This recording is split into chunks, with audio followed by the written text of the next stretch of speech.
एकं शास्त्रं देवकीपुत्रगीतम् एको देव देवकीपुत्र एव एको मन्त्र तस्य नामानि यानि कर्माभपि एकं तस्य देवस्य सेवा हरे राम राम राम हरे हरे हरे कृष्ण कृष्ण कृष्ण हरे हरे। बोलिए योगेश्वर श्री कृष्ण भगवान की जय। आइए, स्वागत है आप सभी का अपने इस चर्चा में, जो कि है श्री भगवद गीता जी की चर्चा, which is a most divine conversation between Shri Krishna and Arjun. हम उनकी कन्वर्सेशन की चर्चा कर रहे हैं। प्रभु की सेवा दो तरीके से की जा सकती है, एक अर्चा के द्वारा, एक चर्चा के द्वारा। तो हम प्रभु की कथनी की ही चर्चा करके प्रभु की सेवा करने का भाव रख रहे हैं। तो इस तरीके से ये जो हम नॉलेज गेन कर रहे हैं, गीता जी की नॉलेज, हमें जानने की ज़रूरत क्या है? तो ये ज़रूरत है हमें अपनी, जैसे हम क्लासरूम में कोई भी ज्ञान अर्जित कर लेते हैं, लेकिन वो पक्का तभी होता है जब हम उसका एक्सपेरिमेंट करके देखते हैं, उसका प्रैक्टिकल करते हैं। तो ये जो है गीता जी का ज्ञान पूरा लिखा हुआ है, हमने पढ़ भी लिया है, लेकिन अब ज़रूरत है इसका एक्सपेरिमेंट करने की, इसको अपने जीवन में उतारने की, इसका प्रैक्टिकल करने की। तो अब हम इसके पीछे की छिपी हुई प्रैक्टिकल नॉलेज के बारे में बात कर रहे हैं कि ये जो ज्ञान है ये प्रभु का दिया हुआ ज्ञान है और इससे बड़ी नॉलेज कोई हो ही नहीं सकती। लेकिन इस तरीके के ज्ञान को हमें अपनी लाइफ में किस तरीके से उतारना है, हम कैसे विभेद कर पाएंगे, यही इस चैप्टर की मेन टीचिंग है। हम अपने जर्नी के चैप्टर नंबर 13 पे हैं, जो कि है क्षेत्रज्ञ विभाग योग। तो इसमें विभेद बताया, इसमें जो चर्चा की गई है उसमें कहीं कहीं टीकाओं में ऐसा पहला श्लोक आता है जिसमें श्री कृष्ण से अर्जुन जी प्रश्न कर रहे हैं कि हे माधव, मुझे बताइए कि क्षेत्र और क्षेत्रज्ञ, ज्ञान और ज्ञेय और पुरुष और प्रकृति में क्या भेद है। तो इस पूरे चैप्टर का जो सार स्वरूप है वो इन्हीं प्रश्नों के बीच में आकर रुका हुआ है और इन्हीं की चर्चा पूरे चैप्टर में की गई है। तो पहले जब हम इस चैप्टर का सारांश शुरू करते हैं तो उसमें जो पहले 1 से लेके 6 तक के श्लोक हैं उसमें क्षेत्र और क्षेत्रज्ञ के बीच में विभेद और उन्हीं की चर्चा आगे बढ़ने की कोशिश करेंगे। तो इसमें जो प्रथम 2 श्लोक हैं उसमें पहले प्रधान रूप से एक ही बात प्रकट की गई है कि शरीर, आत्मा और ज्ञान, इसी की चर्चा की गई है। इसमें जो प्रथम श्लोक आता है उसमें श्री भगवान बोले हैं कि हे अर्जुन, यह शरीर क्षेत्र इस नाम से कहा जाता है और इसको जो जानता है उसको क्षेत्रज्ञ इस नाम से उनके तत्व को जानने वाले ज्ञानी जन कहे जाते हैं। तो इस तरीके से जो चर्चा है वो शरीर, आत्मा और ज्ञानी की चर्चा है। इसमें जो वर्ड यूज़ हुए हैं वो है क्षेत्र और क्षेत्रज्ञ। इसको हम इस तरीके से डिफाइन करें कि क्षेत्र जो है वो क्या हुआ, that is field of activity. ये शरीर, ये क्या है, क्षेत्र। और जो क्षेत्रज्ञ है वो ऑनर ऑफ दैट फील्ड, जो उस क्षेत्र का स्वामी है, उसको जानने वाला है, दैट इज़ कॉल्ड क्षेत्रज्ञ। यानी कि वो आत्मा, वो कौन है, क्षेत्रज्ञ। इस तरीके से जो भी है, जो इस शरीर में है और जो शरीर के अंदर है, वो क्षेत्र और क्षेत्रज्ञ के रूप में डिफाइन किया गया।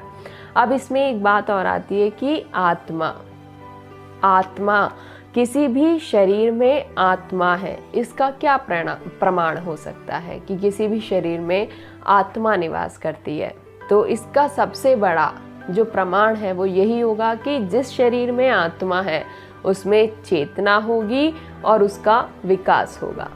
पहली चीज़ कि उसमें चेतना होगी, दूसरी चीज़ कि उसका विकास होगा। जिस क्षण इस शरीर से आत्मा निकल जाए, ना तो उसमें चेतना रहेगी, नो कॉन्शियसनेस, और ना ही उसमें कोई विकास होगा, नो ग्रोथ।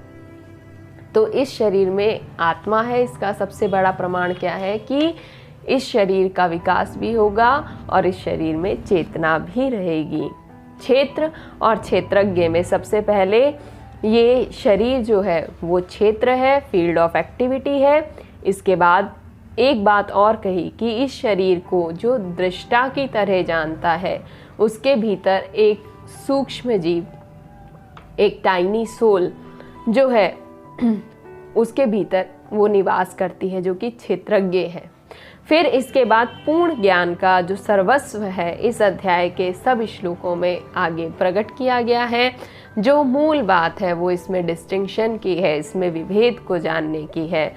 अब इसके आगे जो तीसरा श्लोक है उसमें प्रभु चर्चा करते हैं कि वह क्षेत्र जो और जैसा है, जिन विकारों वाला है और जिस कारणों से जो हुआ है, तथा वह क्षेत्रज्ञ भी जो और जिस प्रभाव वाला है, वह सब संक्षेप में मुझसे सुन।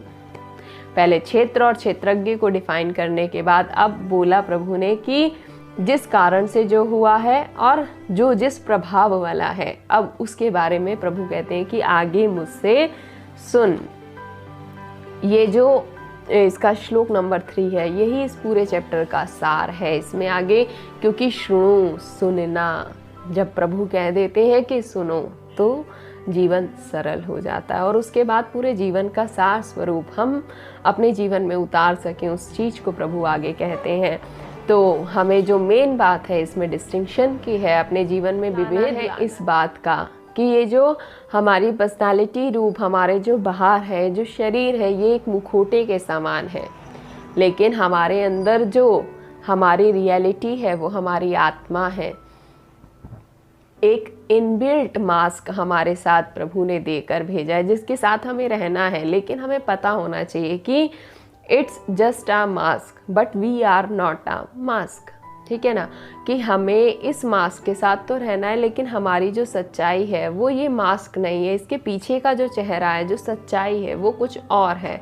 तो जब हम उस सच्चाई के साथ रहेंगे ना, तो जीवन की कोई भी परिस्थिति, कोई भी ऐसी मनोस्थिति हमारे मन को प्रभावित नहीं कर पाएगी कि जिससे हम डिप्रेस्ड, जो मेंटल हेल्थ है वो बिल्कुल कॉन्शियसनेस के साथ बनी रहे और हम अपने जीवन में आगे आगे आगे विकास ही करते जाएं, हमारा जीवन कहीं रुक ना जाए, कहीं थम ना जाए। हमें अपनी स्पिरिचुअलिटी, जो हमारा स्पिरिट है, उसमें स्पिरिचुअलिटी का इंसुलेशन करा के प्रभु के कहे गए मार्ग पर आगे अग्रसर ही होना है, जिससे कि हमें दिन प्रतिदिन उन्नति ही मिलेगी। हम कभी पीछे गिरेंगे ही नहीं, क्योंकि जब हमें जीवन की रियलिटी पता चल जाएगी ना, तो कोई भी परिस्थिति, कोई भी मनोस्थिति हमारे मन को वहाँ तक नहीं प्रभावित कर पाएगी कि उसके होने ना होने से हमारा जीवन प्रभावित हो जाए।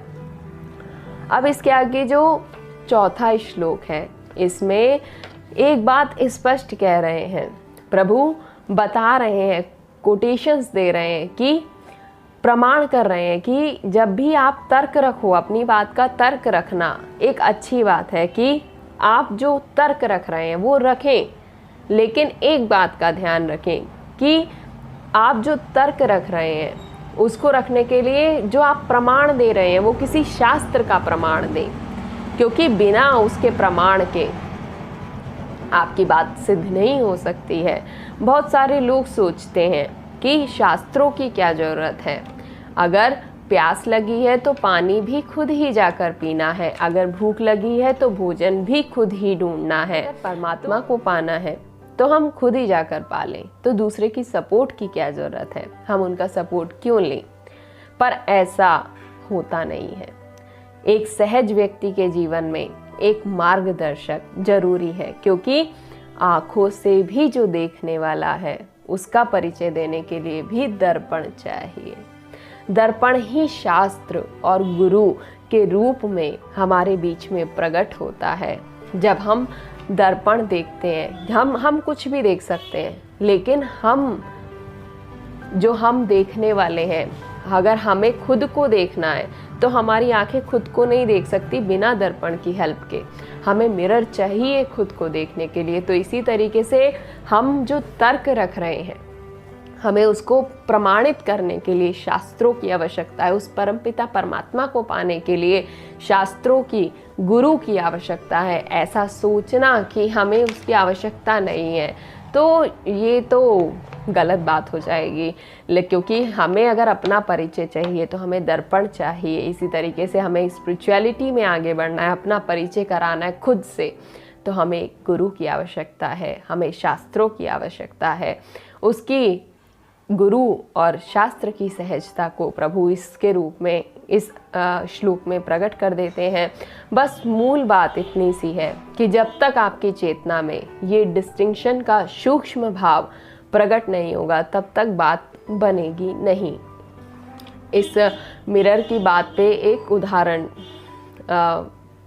थोड़ा हंसी का ही है, थोड़ा मेरे माइंड में आया तो मुझे याद आ गया कि एक गांव में बहुत ट्राइबल एरिया था। तो वहाँ एक गांव में कभी मेला लगा, तो वहाँ पे एक आदमी मेला देखने गया। वहाँ पे शीशों का एक स्टॉल लगा था। उसने इससे पहले कभी शीशा देखा ही नहीं था, यानी माने कि उसके गांव में कभी शीशा देखा ही नहीं गया था। सभी लोग अपरिचित थे शीशे के बारे में। तो जब उसने दुकान पर जाकर वो शीशा देखा तो वो बड़ा खुश हुआ। उसने दुकान वाले से पूछा, अरे भैया ये क्या है? तो उसने कहा कि ये शीशा है। तो उसने कहा कि इसमें जो दिख रहा है ये आदमी कौन है? तो उसने कहा कि ये आप ही हैं। तो उसको बड़ा उत्सुकता के साथ उसने देखा और उसको बड़ा अच्छा लगा, तो उसने कुछ पैसे दे के उसको ख़रीद लिया। तो वो पॉकेट मिरर था, तो उसने उसे अपनी पॉकेट में रख लिया जाकर। अब वो इतना खुश हुआ उस चीज़ को लेके कि वो रोज़ाना सुबह और रोज़ाना सोने से पहले दोनों टाइम वो मिरर खोल के देखता, अपना चेहरा देखता, बड़ा खुश होता और उस मिरर को वापस अपने कुर्ते की पॉकेट में रख देता। तो उसकी पत्नी जो थी वो देख के बड़ी हैरान हुई कि ये रोज़ाना आखिर करता क्या है। तो उसे, और ये बात देखी भी गई है कि अगर पति को कोई बात मालूम है और पत्नी को नहीं मालूम है तो उससे रहा नहीं जाता, उसको वो बात ज़रूर पता होनी चाहिए। तो उसने पूछा भी अपने पति से, लेकिन उसने सोचा कि मैं कहाँ तक इसको समझाऊंगा और मैं इसको समझा भी नहीं पाऊंगा, तो इसका सोच के उसने उसे बताया नहीं। तो एक दिन क्या हुआ, जो पति था वो नहाने गया तो उसका कुर्ता बाहर टंगा हुआ था। अब पत्नी को उत्सुकता तो कब से ही थी कि आखिर ऐसा क्या है जिसको ये सुबह शाम देखते हैं। तो उसने उसके कुर्ते की पॉकेट में से वो निकाला। अब उसके लिए भी शीशा एक बहुत बड़ी नई बात थी। तो जैसे ही उसने शीशा खोला तो उसने देखा कि इसमें तो किसी स्त्री का चित्र है, और वो देख के तो बहुत हैरान हो गई। अब उसे लगा कि ज़रूर इसका किसी ना किसी के साथ चक्कर चल रहा है। और जैसे ही पति नहाकर वापस आया तो उसने तो रोना चिल्लाना शुरू कर दिया। तो सारी बात पति के समझ में आई। तो उसने फिर उसको बैठकर खैर समझाया कि ये मिरर है, शीशा है, इसमें जो देखता है उसको उसी का चेहरा नज़र आता है। तो इस तरीके का, और मज़े की बात तो ये है कि शीशा जो देखता है उसको एक नया चेहरा, अलग चेहरा नज़र आता है। तो ये जो शास्त्र है, ये जो गुरु है, ये हमें अपने रूप से एक शीशे की बातें हमें अपने आप से परिचित कराता है कि हम कौन हैं। तो इस तरीके से शास्त्रों और गुरु की चर्चा जो है वो इस श्लोक के माध्यम से हमें उनकी जो महत्ता है अपने जीवन में वो पता चलती है। तो इस तरीके से अब क्षेत्र और क्षेत्रज्ञ का विभेद, जो उसमें डिस्टिंक्शन है, वो प्रकट की गई। अब इसके आगे जो 5वां और 6ठा श्लोक है उसमें सांख्य योग के द्वारा जो पूर्ण सांख्य योग है उसकी चर्चा की गई है। उसमें 25 तत्व बताए गए हैं। फिर उन सब गुणों की चर्चा की गई है जो कि ज्ञानी में होने चाहिए। इसके आगे ज्ञानी के 20 गुणों की चर्चा प्रभु आगे श्लोक में करते हैं, और इस तरीके के गुणों की चर्चा करके प्रभु बताते हैं कि जो इस तरीके के गुण रखता है वो ज्ञानी है, जिसमें इस तरीके के गुण नहीं है वो अज्ञानी है। इस तरीके से अब इसकी चर्चा हम आगे के अपने सेशन में करेंगे। आज अपने इस सेशन को यहीं पे विराम देते हैं। तब तक के लिए श्री राधे।